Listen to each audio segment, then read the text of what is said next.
Hello friends, Deepa की अतरंगी बातों की दुनिया में आप सबका एक बार फिर से स्वागत है। दोस्तों, कई बार ऐसा देखा जाता है कि कुछ लोग अपने आप को अच्छा साबित करने के लिए दूसरों को बुरा साबित करने में लगे रहते हैं। कई बार ऐसा भी देखा जाता है कि लोगों को अपनी विद्वता का इतना घमंड होता है कि वो अपने सामने वाले हर किसी को छोटा समझते हैं। आज इसी संदर्भ में मैं आपको एक कहानी सुनाऊंगी। यह कहानी है शहर के जाने माने प्रख्यात व्यवसायी के दो बेटों की।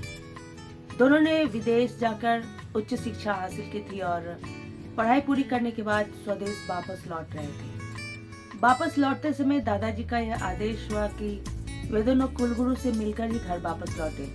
अब दादाजी का आदेश सर आंखों पर। दोनों कुलगुरु के आश्रम में जा पहुंचे। गुरुजी ने बातचीत के क्रम में यह भांप लिया था कि दोनों भाइयों को अपनी विद्वता का बहुत ही घमंड है और घमंड तो विद्या और बुद्धि दोनों का नाश कर देती है। गुरुजी ने सोचा कि दोनों भाइयों को सबक सिखाना आवश्यक है, तो उन्होंने दोनों भाइयों को अलग अलग बुलाकर बात किया और आश्रम से निकलने के पहले अपने साथ भोजन करने का आग्रह किया। अब दोनों भाई नहा धोकर तैयार होकर भोजन के लिए पहुंचे। दोनों भाइयों के सामने थाली रखी गई। एक की थाली में घास परोसा गया और दूसरे की थाली में भूसा परोसा गया। दोनों भाई यह सब देखकर अवाक थे। अब गुरुजी ने मुस्कुराते हुए बड़े भाई से कहा कि तुमने ही तो कल बताया था कि तुम्हारा छोटा भाई गधा है, इसलिए उसकी थाली में घास परोसा गया है। और गुरुजी ने छोटे भाई की तरफ मुस्कुराते हुए देखा और कहा कि और तुमने भी तो कल ही बताया था कि तुम्हारा बड़ा भाई बैल है, इसलिए उसकी थाली में भूसा परोसा गया है।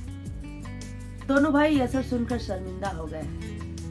तब गुरुजी ने उन्हें समझाया कि तुम चाहे कितनी भी बड़ी डिग्री क्यों ना हासिल कर लो, दूसरों को नीची निगाहों से देखने की प्रवृत्ति तुम्हें सिर्फ और सिर्फ असफलता की ओर लेकर ही जाएगी। क्योंकि तुम दोनों भाई अपने पिताजी का व्यवसाय संभालने जा रहे हो, तो तुम्हें यह मालूम होना चाहिए कि हर इंसान में कोई न कोई विशेषता अवश्य होती है।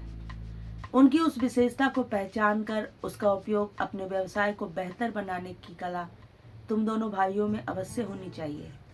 अगर तुम अपने विद्वता के घमंड में फूले रहोगे तो कभी भी सफलता की ऊंचाइयों को छू नहीं पाओगे।